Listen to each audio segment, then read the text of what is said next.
Really excited about today's conversations. Good to be with everybody in community here on a Friday afternoon. Thank God it's Friday. Haumataki api, Yushkia watching api, Chante Weste and ape choose api, Gathri Kapisa Machi api, Inya Woslaha Oyanke, Hey Matahan.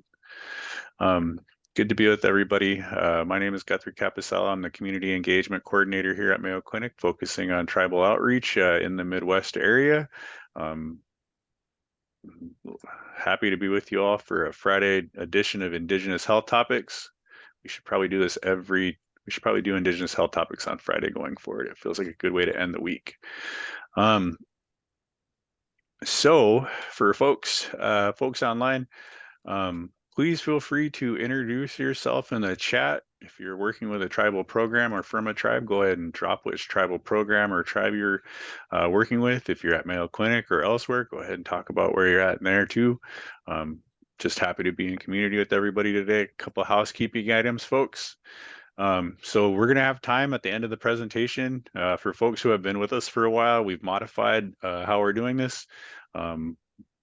Presentation for about an hour with Q&A and informal discussion after, and then we'll stop hard at 1:30 or when everyone gets bored of hanging out. But what you can do is you can drop your questions in the Q&A function there. We'll answer those in orders that they came in at the end. So please do, as the presentation's going, feel free to drop those in there and we'll circle back at the end of it to get those answered. So again, really excited about today. We've got the Mille Lacs Band of Ojibwe Tribal Family Health Healing to Wellness Court project with us. I'm going to stop talking and I'm going to let you guys hear from them. Stop sharing also. Thank you so much for being here. I'll be in the chat if anybody needs me. Take it away.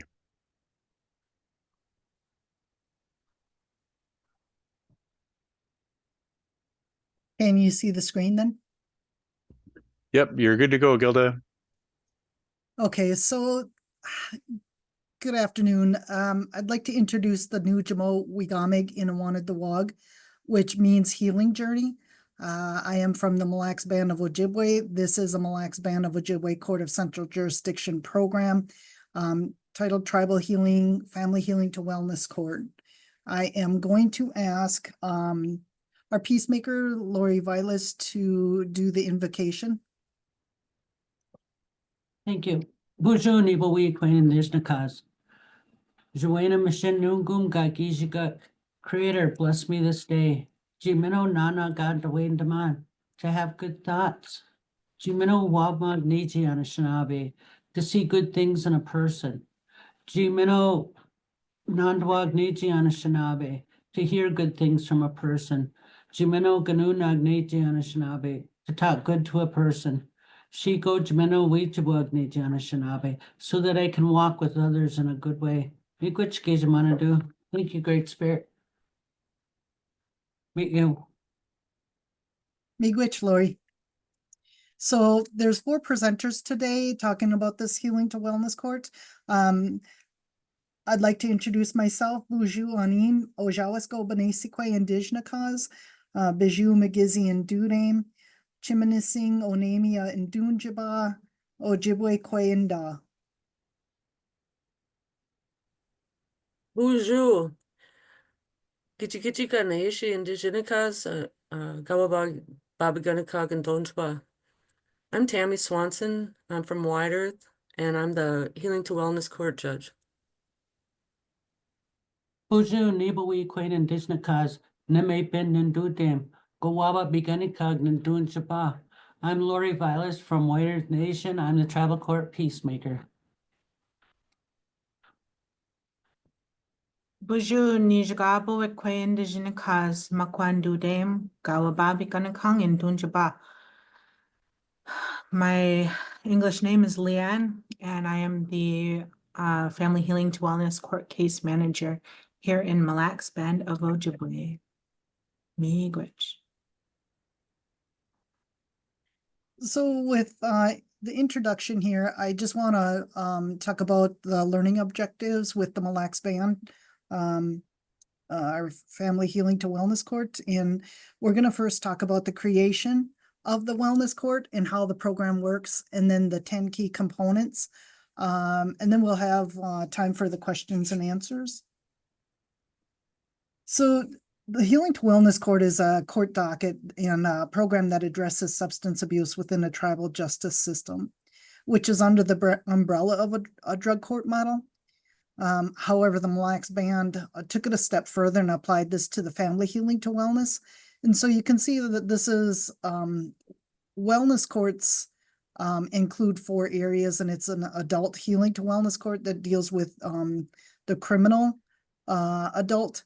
And then there is the juvenile healing to wellness court, and then the veterans healing to wellness court.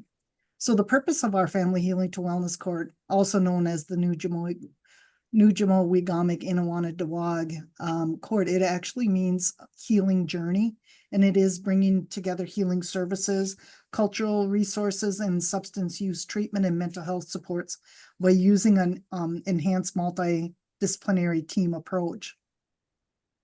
This program helps Mille Lacs Band families impacted by substance abuse by cooperative processes grounded in band culture and traditional teachings as an alternative to the usual child protection court process. Our Family Healing to Wellness Court is more of a restorative justice model in that our program is not punitive in nature.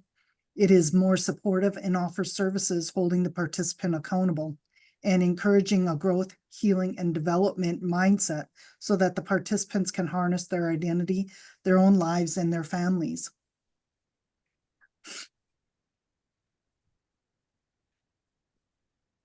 Our Healing to Wellness Court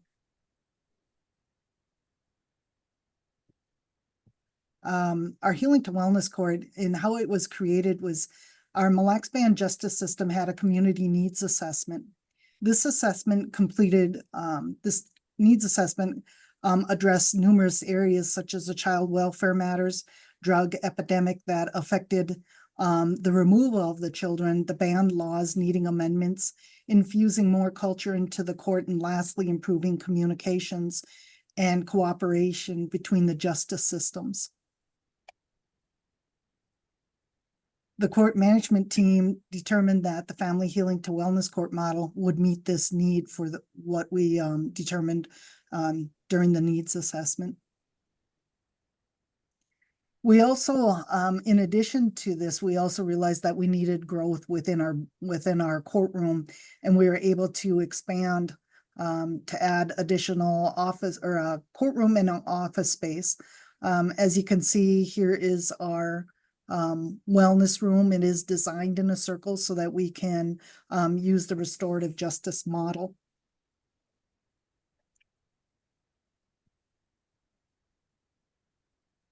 Our band leaders ended up creating a Family Healing to Wellness Court statute, which included the team approach from all areas. And in doing so, it was basically removing the silos so that all team members could share information to help the participant move from to reunification with their children.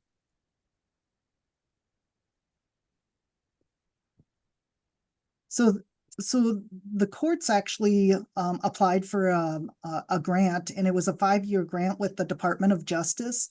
And in that 5 years, we had 2 years of planning and then 3 years of implementation. As we stand now, we are going into the 3rd year of implementation.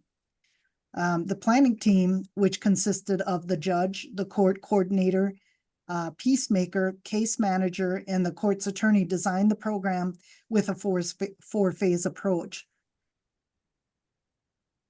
This 4-phase approach is structured so that the participant can meet the benchmarks within each phase.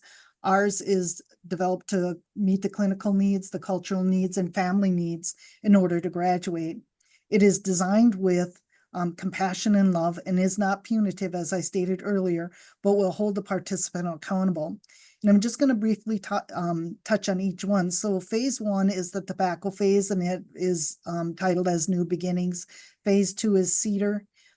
which brings personal responsibility. Phase 3 is SAGE, cooperation and accountability. And then phase 4 is completion and sharing what they've learned with other members. And that's when they have the graduation.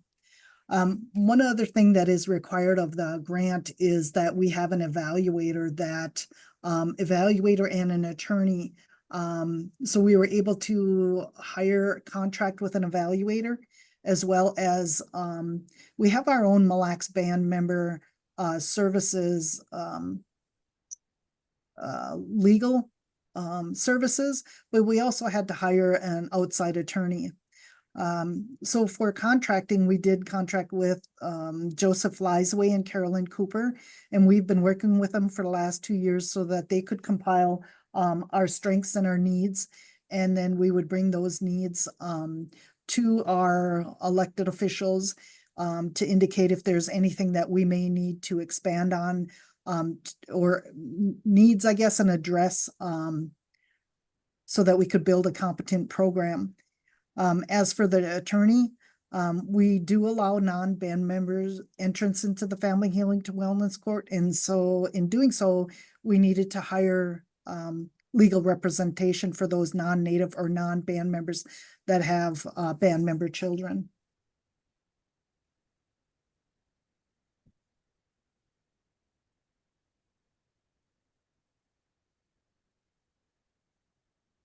Meet you.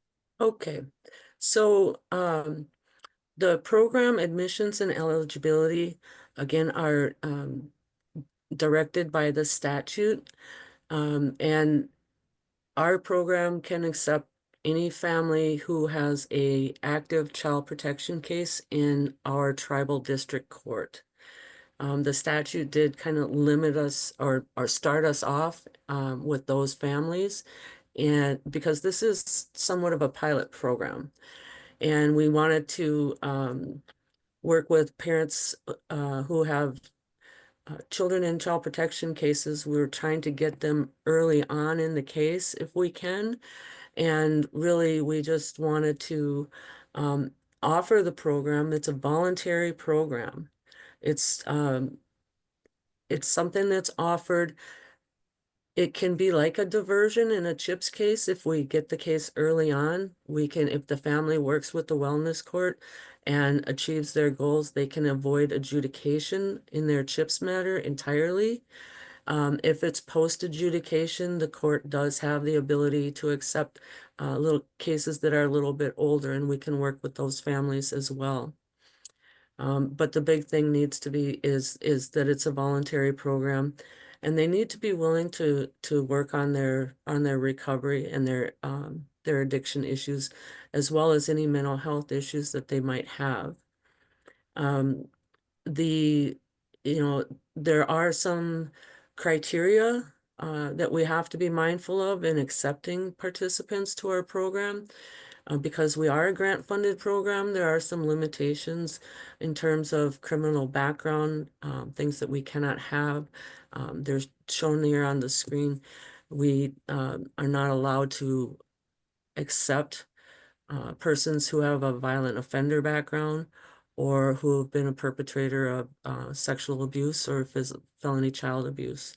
And so we have been looking at whether or not we could get some additional funding so that we could offer services to some folks who might have, say, a conviction as a violent offender because they had a BB gun in their pocket at school, something along those lines. Because, of course, everyone gets lumped together. If you're a violent offender, if you've been convicted of these things, and they don't necessarily look at the factual basis underlying those convictions. And we have had to turn away a number of applicants because they did not meet those requirements. But the participant then also has to be willing to sign releases of information and share their information with the members of the team. The Healing Journey team is all of the professionals that come together that try to make sure that the family is getting their needs met. And it's, you know, it's more than just the child protection case plan. That's just one part of the wellness plan that they develop when they come to wellness court. So we really are trying to help families not only address the issues that brought their case to child protection court, but to heal the hurts that brought them to substance abuse or chemical use. So I think that that's about it. Like I said, we can accept cases that are older if the team approves it and the judge issues an order to that effect, which is me. So there you go. Thank you. The 10 key components. Number 1 is individual and community healing. Mille Lacs Band has its own treatment center, Four Winds Lodge. Outpatient services is offered in 3 band districts, while variety feasts are held once a month. Virtual support groups are attended by some participants. The SUDS department offers peer recovery specialists. Community healing is offered through Big Drum ceremony in the spring and again in the fall. A sweat lodge for men and a sweat lodge for women takes place. The cultural grounds in District 1 offers different opportunities such as healing through traditional medicine, identifying medicines, a place to gather for traditional teachings. A women's healing group and a men's empowerment group takes place in D1. You know,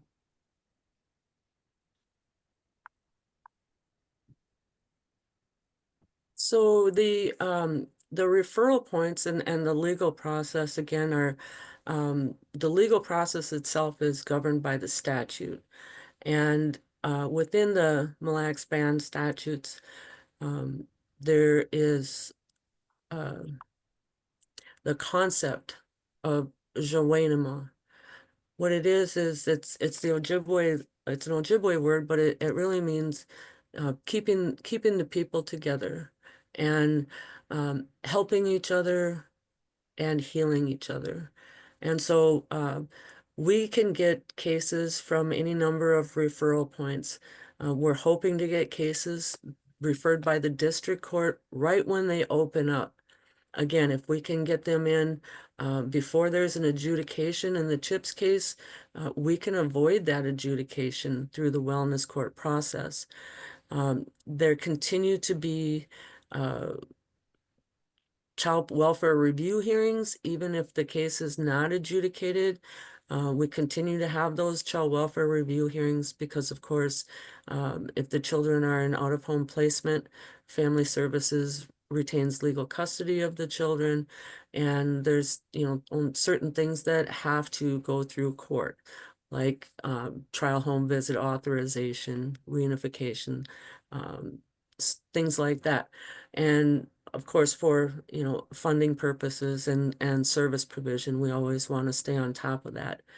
But we can also get referrals for participants from any number of arenas, including our band member legal aid, as Gilda mentioned, or other attorneys that work with the band who are familiar with the wellness court. Family Services is often a big advocate for participants who they feel would do well in the wellness court program. And the guardian ad litem that's assigned to the case, they're all familiar with our program and they can suggest that to parents or participants that they're working with. And then again, we have tried to make sure that the community is aware of the services that we offer and how it works, so that anybody really can make a referral to the wellness court. We get I think we're getting some pretty good word of mouth going around, and even relatives of our participants will tell other community members about the program, which is really cool. So thank you.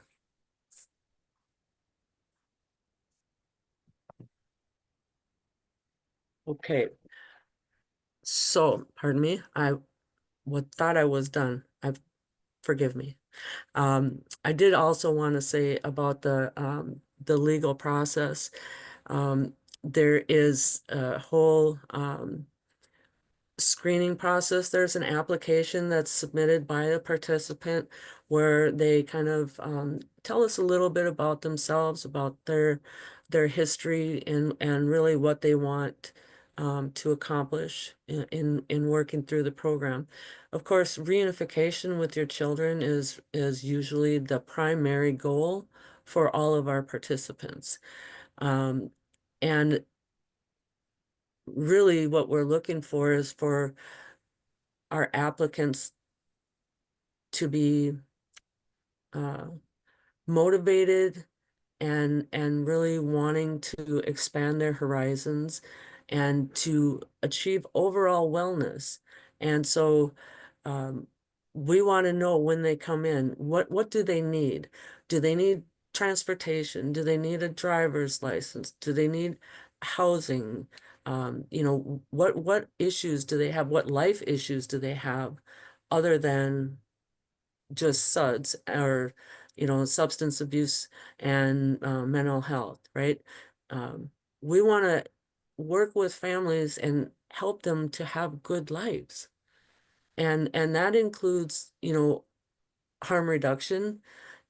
If we screen a participant and find that they don't meet the criteria for our program, we are all about making sure that they are getting referrals. Even if they can't be accepted into our program, we can still make connections for them with other agencies. And the SUDS department is really a big promoter of harm reduction. Of course, you know, we always want to achieve sobriety, but sometimes you just got to keep people alive until they're ready for that. And so I think that we are very mindful of that, and we try to move the process along quickly so that you know, once a petition is filed in the court, we will have a meeting about it and talk about it, and the team will discuss the participant, any concerns they have with admitting them, any concerns with their eligibility, and we will reach consensus. We'll go around and make sure that everybody's in agreement, or if they have some concern, that it's a concern that we're able to address. And then we will decide, if we decide to admit the participant, they will come absolutely the next week. They will start, and in the first phase of our program, they'll come before the court each and every week. Every Wednesday at 2:30, we're there. And even some participants who maybe aren't on the docket can show up if they need something, or if we're having a feast or a phase up or something like that. So we do try to make sure that the participants that we accept are going to be able to meet the phase requirements. It's a fairly robust program. It's it doesn't take the place of child protection. It is it's an addition to child protection, and it's something that goes right along with the regular child protection route, which you may or may not be aware. In a regular child protection case, that parent or custodian might only come to the court once a month in the early stages of the case, and then once every 3 months after an adjudication. And with our program, like the drug court model, we're trying to engage with them on a regular basis and help them to meet their goals and identify barriers and overcome them in a timely manner, because we know that it can be critical, and it can be a life or death situation. Okay, meet you.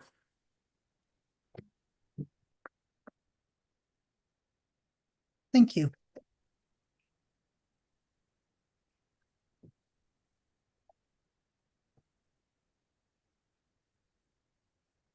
So So number 4 on the 10 key components is treatment and rehabilitation. So the Mille Lacs Band, as Lori had indicated earlier, does have its own substance use department, and they offer the comprehensive assessment, well-variety groups, AA, just to name a few. They also have the mental health, individual therapy for adults and children.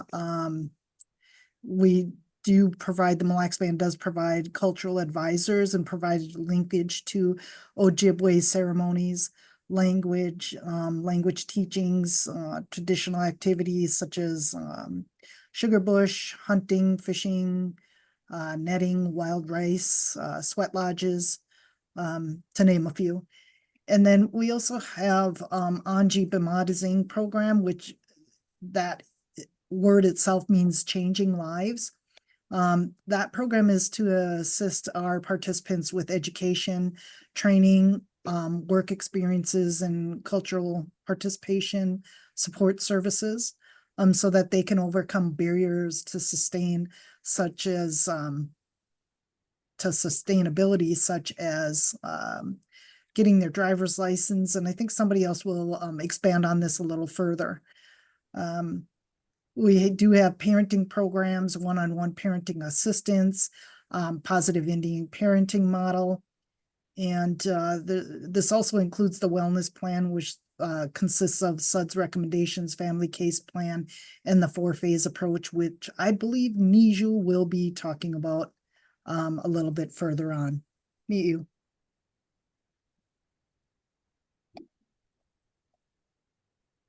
Key component number 5 is intensive supervision. So one of the factors that we incorporate into our program is intensive monitoring. Intensive supervision includes monitoring. The system that we use for our day-to-day monitoring is called Recovery Track. And monitoring through Recovery Track allows, through their mobile system app, Mobile Track, checking in daily. So morning check-ins, and then check-ins with case manager. So during the participants' morning check-ins, they will be notified of UAs, which is also another part of our monitoring program. The notification is shared with the participant during their morning check-ins, and they're prompted to go to a local collection location sometime that day. The Recovery Track system also notifies the case management of missed UAs and as well as positive test results. Our Recovery Track mobile app system has a GPS location. So when our participants do check in and check out, they're allowed to pinpoint their location so that it's verification of location, really. It allows our participants to check in at their mental health therapy services, psychiatric treatments, peer support and recovery specialist, or sponsor visits. If a participant is going in for their medically assisted treatment, they're allowed to check in. They're required to check in, actually. They're required to check in for family service meetings, probation visits, visits with their children, because we're trying to keep that family unit together, right? So we encourage those family visits and check-ins so that we help that participant to stay accountable in their parenting role. We also include medical, dental, intensive outpatient treatment, check-ins, Narcotics Anonymous and AA check-ins, as well as well-variety meeting check-ins, ceremony and community events. And community give back hours is another one that we have our participants participate in. Anji Bimadizing when they go there and receive services, we ask them to please check in there as well. In addition to that mobile trek application, our recovery trek system allows the case manager to update their contact information, record notes such as probationary visits, family healing to wellness staffing notes, family healing to wellness court hearing notes, and participant contact notes. We are also allowed to upload images and documents and record third-party drug test results that are reported to us as well. We keep track of our participants' prescriptions and medications, and we are also able to directly message our participants with this app. So let's say sometimes our participants don't have a telephone on a regular, consistent basis.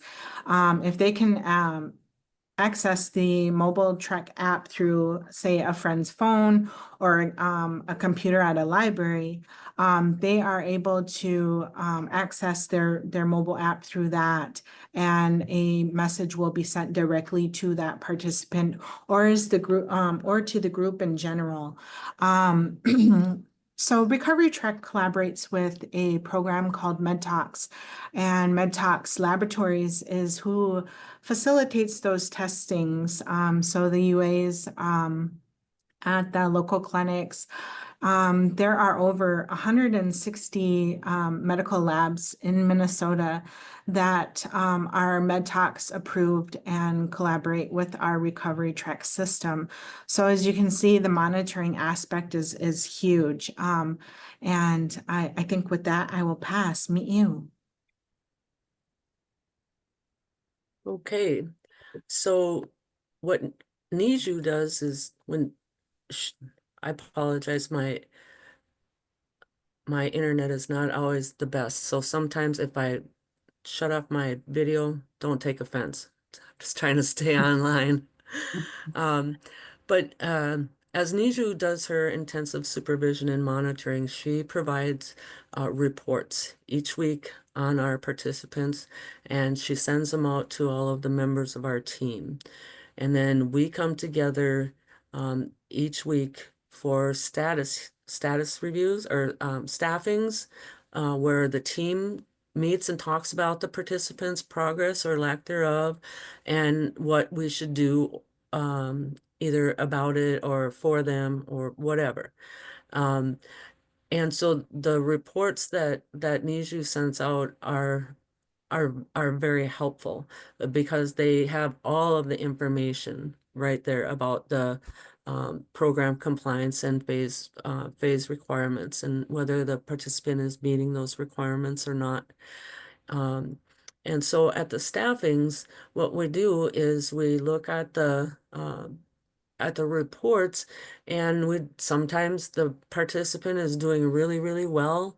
And so we want to give them incentives and encouragement. We do a lot of praise and applause and, clapping. And I'm known to do a happy dance every now and then if I get really excited about something. But, we also try to give, small, tangible items for the participants for, in recognition of the hard work that they're doing. And so sometimes it might be a forever flower, which is like a plastic, shimmery, beautiful little flower that you don't have to water or do anything to. It will stay forever. And that's something that they can, they can always look at that at their house and see. Some of them, I'm sure, have about a bouquet by now because they're doing really good. And so then they get to pick out their flower that they want and their color scheme or whatever that they like. Some other things that we do for our incentives, we've provided, personal hygiene items, home items, for your house. Maybe we give some funds so somebody could buy a area rug for their living room when they got a house. Another one got a house and got her kids back, and so we helped her with pillows and sheet sets for the kids, you know, things that are going to be useful, beneficial to them. For sobriety, you know, milestones, we try to give recovery coins.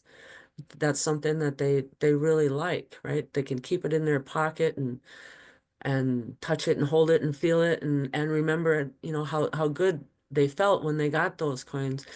And you know, we've recently taken up the habit of passing that coin around to each of the team members that's there, and they get to say something about that person, about that participant. And it's really makes them feel good, and it makes us all feel good too, to be able to um, really share that joy with them when they do good. And so if there's when participants are ready to phase up, again, we decide that by consensus of the team and in consultation with the participant, because sometimes even though we think they're ready, they don't feel that they're ready. And that's important to recognize and to honor that with them. But when they do phase up, we have a celebration. We have certificates of achievement that we give them. If they have a birthday, we usually have birthday cards that go around and get signed. We might sing happy birthday at them. We might do some dancing. We always try to have food, you know, and we bring potluck, right? We all bring something. We all bring a dish and have a nice meal together. And then the team members actually get to spend some time, unstructured time with the participants and get to know them a little better, and they get to know us a little bit better. You know, we are really about offering sober support resources in, you know, in the drug court key components, they call it incentives and sanctions. And our key components, we call it assessment, incentives, and service adjustments. And so rather than a sanction, I mean, because for the most part, people are not intentionally going out and acting up.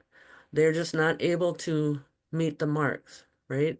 And so what we try to do is we try to offer them additional support services and say, look, you know, you're not meeting the mark here. How can we help you? You know, can we look at you know, at the values and the teachings, the grandfather teachings? How are you engaged with those, and how is that affecting your family in your efforts to reunify with your children? Maybe they need to have some other kind of adjustment, like get a new assessment and maybe a higher level of care, something like that. But it's not intended to be a punishment. It's really we're just trying to help them get to the next level. And so we try to do that with compassion and in a good way. We try not to be shaming or blaming, because we want them to succeed and we want them to know that we believe in them. And sometimes that's the first time that other adults that weren't their relatives ever expressed any kind of good things to them or said that they believed that this person could do it. And sometimes that's just what they need to hear. So the next key component is judicial interaction. And I'm the judge. So you can imagine that there's quite a bit of judicial interaction going on. And I am the primary voice box for the team. When we have status hearings with the participant, it's primarily myself who talks to them. I always try to greet them in a good way when they join the court. I always try to be there in person, and I'll greet them with a hug and a welcome, a warm welcome. I can't imagine it's you know, not scary for them when they first come. But once they get to meet us and they get to know us and they get to realize, hey, we're all just people, community members, just we're your relatives, right? We're here to help you. And that's really the approach that we always try to have. At one point in our training, we were talking about we should have 4 positive things for every 1 negative thing that we have to say to a participant. Some of us say it should be 10 to 1. If we can make it, the more recognition of the positive, the better for our participants. They really need that to keep going. I think that's pretty much it. Again, it's all in line with Joanima and that overarching concept.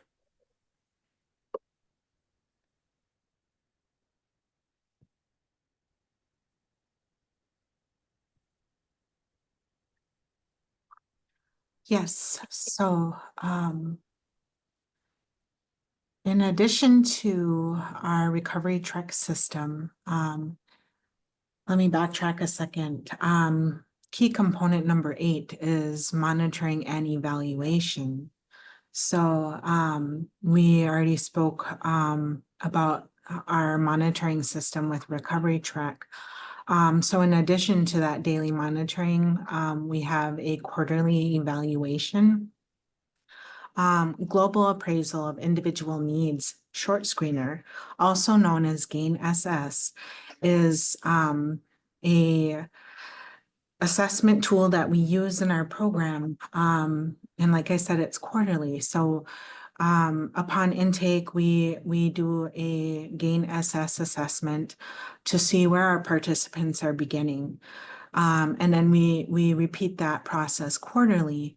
And this is a system that's in place with Chestnut Health Systems as the agency. And it's a data and statistical collection program. There is a section of that program called Pathways to Wellness, which is culturally sensitive, and it's geared towards the Indigenous population, and it is built by Indigenous people for Indigenous people. And what this does is it rates the participants' likelihood of recidivism and the needs that they have. So in addition to the cultural considerations section of the questionnaire, there's a section that addresses mental health. There's another section that addresses substance use, another section that addresses crime and violence, as well as recovery, environment, and support. So the GAIN-SS screener is a tool that quickly and accurately identifies the clients who would typically be identified as having one or more behavioral or emotional health support need in place. Internalizing disorders, externalizing disorders, substance use disorders, crime and violence.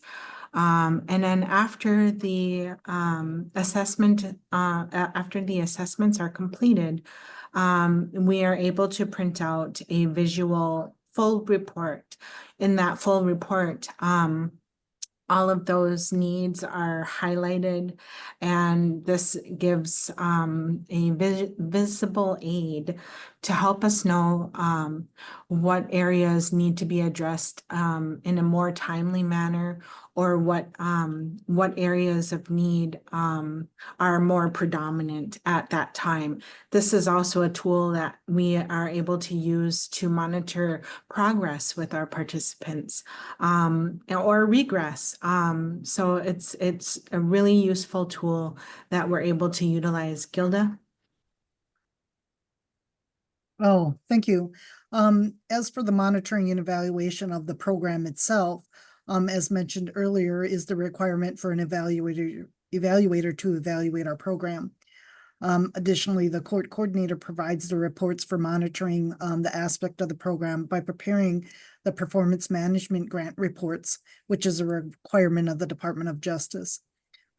This details our program success and needs for enhancement. And lastly, the coordinator provides a detailed report to the steering committee and to the Mille Lacs Band leadership. The last thing I just wanted to speak about in this number 8 is the survey provided to the participants so that they could basically rate the Family Healing to Wellness Court team and the model, which we use to measure our own skills and needs for changes and enhancements. So we'll be moving on to component number 9. Thank you. Component number 9, continuing interdisciplinary and community education. The team was able to attend RISE 24, and that was about mental health and justice reform, offering 270 sessions and 36 tracks. Tribal Law and Policy Institute, TLPI, offers technical assistance in Native American communities and networking with other tribes. We were able to listen to brain science and how illegal drugs affect the brain. We were able to be educated on MAT and MAR, so medically assisted treatment and medically assisted rehabilitation, and what medications are used for treatment and its effects. We were able to have traumatic brain injury, how that affects a person and the limited abilities. Trauma-informed care, how trauma affects people and understand their service needs and their service usage. Our intent is to seek out motivational interviewing. That's what our hope is, that we're gonna come across soon. We've had observation from other courts, Mille Lacs Drug Court and Mayo Clinic. Meet you.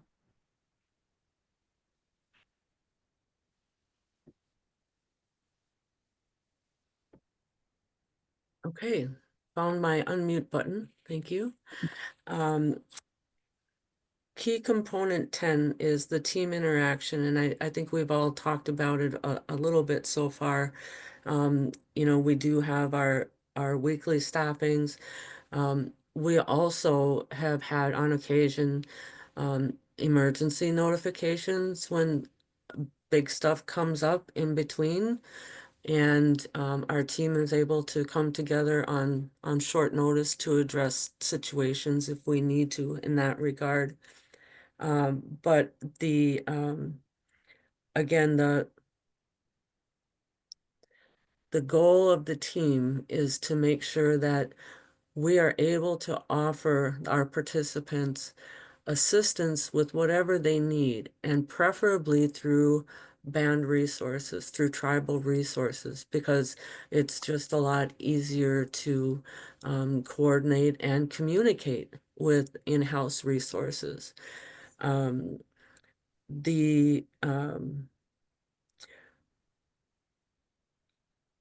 team also has, you know, as part of our weekly staffings, issues will come up and we'll make, you know, maybe something that's not addressed in our policies and procedures, or something isn't rolling out the way we expected it to in the plan. And so we'll talk about different ways that we can manage those issues. And sometimes we'll come to agreement, you know, on the team level, and say, okay, well, if this happens again, you know, we're going to handle it this way. And of course, you know, as a newer program, there are areas that just nobody thought about. There's things that come up that nobody anticipated and we don't have a plan for. And so our team has been, I think, really good with coming up with stopgap measures, so to speak, to address those issues as they come up. And then we even have like subcommittees of our team who will come together and develop a reuse plan for if there's a recurrence of use for a participant. How can we provide a service adjustment for that is going to be most beneficial to the participant, most effective in helping them to get where they need to be. And then the other thing that we've been doing, and I missed the last one, but Gilda does a lot of hard work, and actually Lori and Niju do as well. And I usually come in, I help move chairs and stuff. But they put on like a workshop a couple times a year where we all come together, and that's where we really have a chance to dig into some of these issues and talk about, you know, what are our alternatives, what's the best option, and then come to some consensus on how we're going to proceed. You know, we have some fixes that we want to make to the statute, you know, in the future, but until then, how are we going to operate? And so I think that it's been a really a joy and a pleasure, because we have a very dedicated team. We have like 15 team members, and most of them show up every single week. You know, we want them to be there in person. We recognize they can't always be there in person. And, you know, we got a couple who are regular Zoom participants, but at least they're there and they're participating, and they all have valuable information to offer. So I think that, you know, we are doing the best we can to enhance the program, clarify things that might not have been cleared even for us to begin with, and, you know, just keep improving what we're doing, addressing issues as we see them as they come up. Thank you. I just want to quickly indicate that we do have meetings with our steering committee, which provides advice and guidance with regards to procedures or any gaps that we may have. For example, we ended up meeting with one of our steering committee members for assistance with reporting processes for the Health and Human Services field.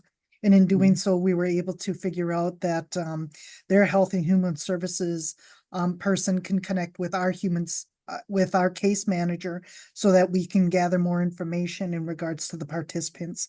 And of course, we would require a signed ROI just to be in compliance. And then we also do present information to our leadership, such as how the program is doing, statistics, financial means, amendments to the laws, and so on. I do want to quickly tap into this. Currently, with our statistics, we have one non-native individual. We have to date, let me back up. We had accepted our first application in November of 2022. To date, we had accepted 10 individuals into our program. 4 are still active in the program, with 1 expecting to graduate soon. We did have 1 unfortunately passed away suddenly, and then 2 were terminated for non-persistent compliance, and then 3 were accepted in the program but then did not engage and were discharged from the program. So currently we have 1 non-native, 1 non-band member, and the remaining 8 are Mille Lacs band members. And to date, we are aware that we have 4 pending incoming referrals. Meet you.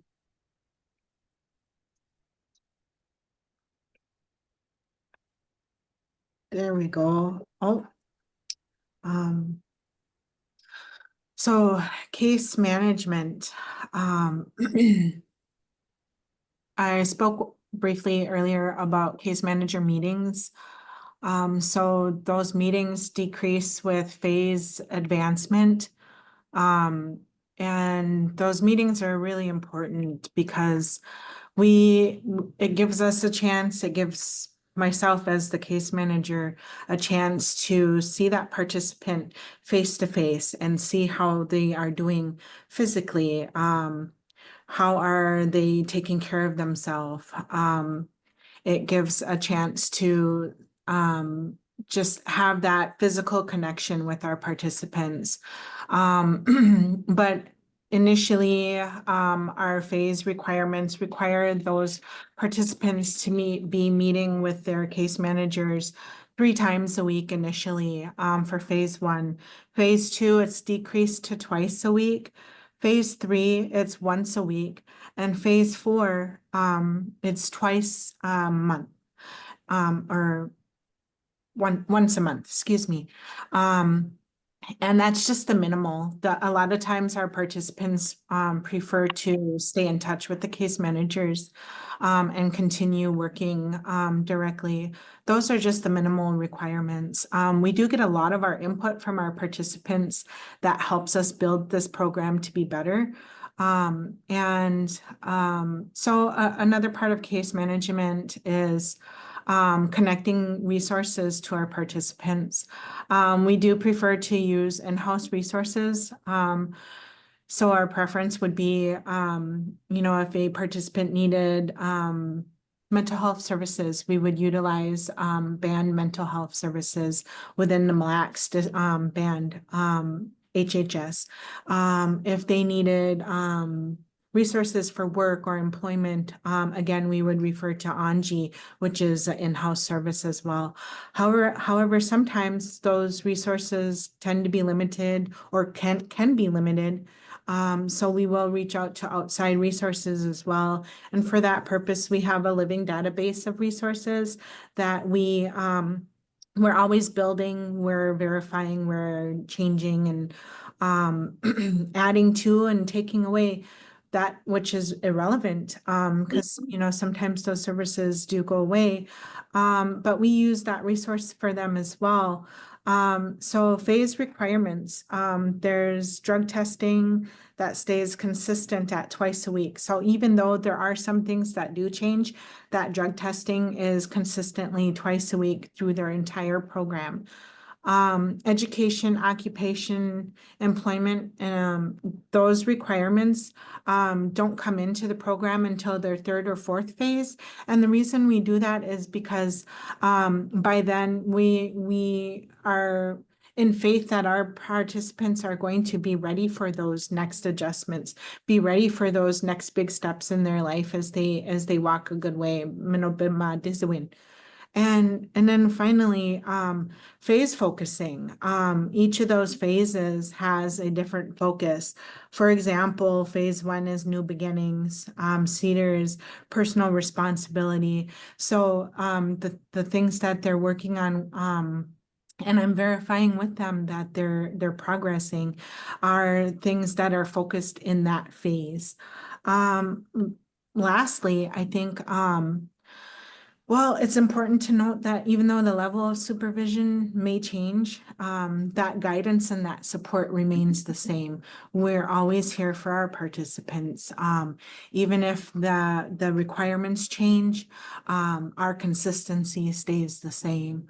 We're building lasting relationships with our participants. And those meetings, those in-person meetings that they have when they come in for court and when they meet with their case manager, they're meeting with our peacemaker, those are building relationships. And it's super important because I think I speak for our whole team that having a well-grounded support team in place helps them to know when you know who you are and you know where you come from, you do better. And that's a huge part. Lastly, I want to talk about linking those services. I think I actually already did. Yeah, so I think that's it. I think that's all I have to say. Miigwech. And I briefly want to talk about the team. The team consists of the participant, the judicial officer, of course, that's our judge, family healing to wellness case manager, family service social worker, peacemaker, member from SUDS and mental health, cultural advisor, a court coordinator, prosecutor, defense attorneys, Anji Bamad Dazing caseworker, peer recovery support, and police officer. At times, we may need to involve the housing department, probation, victim services, or if a participant wants a personal support person as well. Meet you.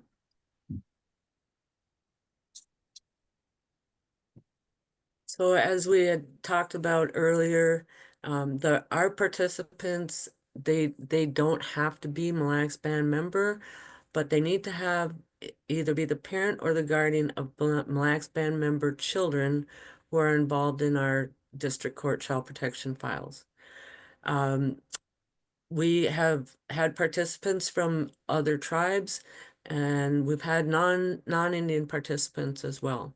Again, it has to do with their family structure, and they are the reunifying parent, and they have band member children, and so we're looking to support their long-term well-being for their family.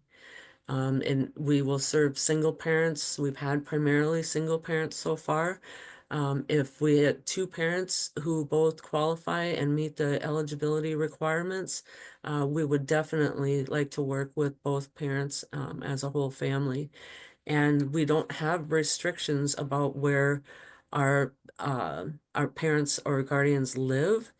Of course, a lot of our cases are initiated in the district court for families that live on the reservation or near the reservation, but a lot of cases are transferred in from other jurisdictions within the state of Minnesota, and sometimes even outside of the state. Those families would still qualify to apply for this court in this program.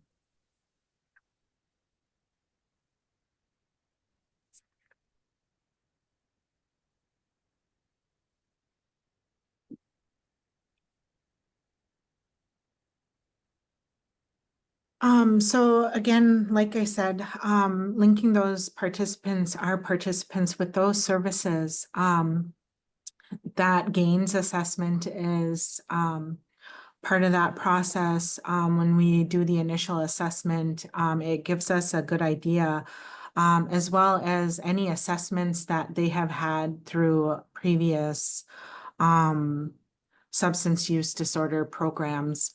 Mental health services is another one that we are able to link them to our own in-house service for that. Healthcare services as well. We have an exceptional clinic here in Mille Lacs, and they can go there for their mental health, their physical health, dental services. Angie is educational and employment services. And if they want to go to, say they want to learn how to be a mechanic, they can go to the Angie Garage program. Or if they want parenting classes, they can go through Angie's parenting classes. And the program also helps. Some of our participants may have some barriers that's preventing them from employment. Angie will help figure out solutions for those barriers so that they can move forward in life. We have a supportive approach with all of our participants, and it is an active effort to keep being proactive in their lives as they make this healing journey. Cultural connection is huge. So we do have cultural advisors on our team. And these cultural advisors are major assistants to getting those cultural connections and understanding of values and growth. Because again, as I said earlier, when you know who you are and you know where you come from, you do better in life, not just your recovery, not just your family, but in life. Miigwech, meet you. Nimigwechawenda. Miigwech Nishu. You know, in the end, our ultimate goal of the Mille Lacs Band Family Healing to Wellness Court is really about reunification so that the parents can reunify with their children. We also want to make sure that the family is well, that recovery is stable for the family, and that they can move on and live a good life. So there are other things that we could address, but in the interest of time, we would like to address any questions and answers. And so I'd like to turn this back over to Guthrie. Hey, this was awesome. Thank you so much. I appreciated hearing everything you guys shared. All right, there we go. Sorry, I'm just unpinning everybody so then we can all be back on the screen. Or there we go. Everyone's back in. So we do have a few questions in the chat. One's a housekeeping question for me about the webinar's recording. If you're internal to Mayo Clinic, it should show up on the video exchange. If it doesn't, please reach out and I'll get that fixed. I need to, over the winter months, as we get slower, I'm going to migrate the all of the IHT recordings over to YouTube and have a YouTube list there, and I'll be sure to send that out to everybody on the distribution list. All right, now to the real questions about the stuff you guys talked about. All right, how many employees does it take to run this program, and where does your funding come from? I can address the funding portion. So we do get funding from the Department of Justice through a grant, and it was for 5 years. And it how many employees does it take? Well, we come from all different areas. So you're looking at the body of Health and Human Services. As indicated, we have tribal police, we have the prosecutor and the defense. Anybody else want to jump in? But I think that the employees that are just solely committed to Family Healing to Wellness Court is really Niju, right? Everybody else has another job, another role in working with the band, but the statute mandates that all of these departments provide a liaison, someone to be on the healing journey team to facilitate well-being for our tribal members. And so I think once we get Gilda is our court administrator and our wellness court coordinator. And I think we're looking to hire a standalone coordinator because it's too much work for one person. And so I think those two individuals would really be the only employees that are strictly dedicated to the wellness court. But again, we have a 15-person team, and they come from all of these different departments within the band, and the band is pretty much absorbing the cost of providing those resources, those team members. Mhm.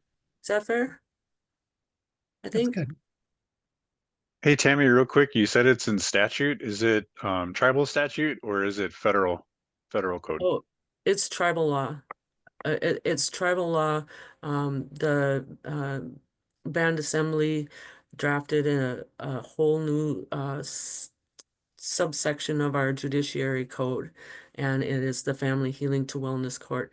And as I understand it, we are maybe one of the only tribes in the country that has a statutory basis for our wellness court. It's not very common. That's awesome. It's good to hear that it's baked into the tribe. So can you speak, Bart Bailey asks, can you speak to one barrier outside of the community / culture that hinders success? Driver's licenses. I mean, people can't get a driver's license, you know, and our communities are very rural. So transportation is always an issue, right? We have, you know, this is not something that we spoke about before, but I know that there are internet areas that are not good, right? Within our tribal lands. So I think that that's a barrier that's outside of our control. I'm trying to think of what else. Just, I think the lack of services in a rural area, you know, you have to drive a long way to get to everything, even the grocery. Kind of quickly as a follow-up, just personally wondering, does the harm reduction aspect of the work, do the communities have a good understanding about, you know the intent of what you guys are doing, or do you have to work on public perception at all? I think that we have made a good effort to inform and educate the districts. We've gone out to all of the districts to their community meetings to talk about our wellness court, to talk about what we're trying to do. They know that we are in a life-saving modality, Mhm. and we try to make sure that everybody can access Narcan, fentanyl test strips, things like that. We work with our emergency, what's Monty's title? Emergency Emergency, management. Management. yeah, our little dude who takes care of the people. And he's even come and give us training, a Narcan training, and pinpoint pupils, all of that kind of stuff. So it's very beneficial. And I think that it can be scary for people who haven't had experience directly with it. And it's not a big deal, Mm. the whole administration of Narcan, I think, is something that should be in everybody's workplace. You should have the knowledge and access. 100%. Can you speak to the idea that culture is medicine? I've heard so much about this and would love to hear your perspectives. I'd like to ask Lori to address that, or Niju, one of the two. So I believe cultures and the culture, when we as a people lost that part of our identity, I believe that's when we started losing ourselves. When we reintroduce our participants to the culture that's already embedded in their DNA, it's already embedded in their life. They know who they are in that area, and they're able to better understand themselves. And that our ceremonies are healing, and there's a lot of power in our ceremonies. So when we integrate culture back into our people, we as a people entirely will heal, and then we will also help heal the nation. Can I just ask Lori if you would want to expand on that? No, my perspective on culture is that it's the medicine. A lot of people can say that they understand maybe what a sweat lodge is, but unless you truly experience that experience, do you have the true connection or feeling of it? The same as understanding or hearing that drum. When you hear that drum, what does that do for you? I know the Native people, you have a sense of belonging, and it gives you a sense of identity and a sense of love, because that drum is connected to the heartbeat of the mother. And so that's just my perspective. Thank you. Well, I guess I would be remiss if I didn't note that, Mille Lacs Band is known to be the home of the jingle dress, which is a healing dress.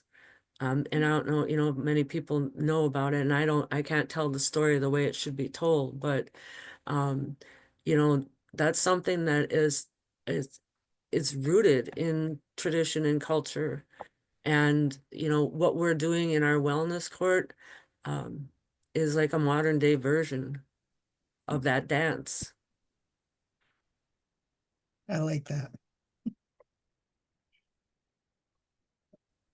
For those still on the call, TPT did a nice short documentary on it a few years ago. So TPT videos, just type that in and add jingle dress to it, and it's good. If you want to teach your kids about it, there's a story called Jingle Dancer by Cynthia Leidick Smith. Those are good companion documents or companion resources. Okay. Last one is about juvenile participants. Have you had any juvenile participants? And how does a juvenile program differ from this program? We haven't had any juvenile participants, and this is adult drug court, so it's an adult model. To say that a juvenile court and how it would be different is that you would address that minor in a different way than you do adults. Mm. And so it would still be about accountability and restorative. Thank you. And I would just add to that, while we're a family healing to wellness court and we work primarily with the parent or the custodian, we also work with the kids and try to make sure that, I mean, that's the whole part of it, right? Part of reunification, part of parenting is making sure that your children are well and that they are educated in things that they need to know about. And a lot of our families have been disconnected because of chemical use or mental health issues or whatever. And so they don't have that knowledge to transmit directly to their kids. So we help them connect with programs to educate their kids as well on the culture, the values, even, therapy, everything, right? The whole gamut of raising healthy kids. We're trying to make healthy parents so we can have healthy kids. Yes, yes. I don't have any more. Well, maybe one more came in. Oh, it's coming in. All right, they're coming in. You guys, as soon as we stop getting questions, we're oh, hold on here. See, someone's jumping the line. Okay. We'll go there though. All right, Norma, I see your hand is raised. Maybe it's an accident, maybe it's not, but we'll let you chime in with a question here if I can find you. Oh, there she is. Okay, Norma, I'm going to allow you to unmute. If you have a question, go ahead. Oh, it was an accident. All right. Well, we tried. I do that too. All right. Well, Guthrie, yes, ma'am. I saw in the chat section that someone had asked about if Mille Lacs's SUDS department is hiring. You can actually go to www.millacsband.com. There is a jobs tab on there. If there are any positions posted, it will have a description of the requirements and a description of the job entailment. And it's good to check that website periodically because they do update on a daily basis. So some requirements for that for working in SUDS, whether it's with the SUDS program directly or if it's with our Four Winds Treatment Center, would be at least a minimal of 1 year of sobriety, and then also a good cultural understanding of the Mille Lacs Band. And then also, even though we are equal opportunity employment, there is a given preference for band members and tribal members as well.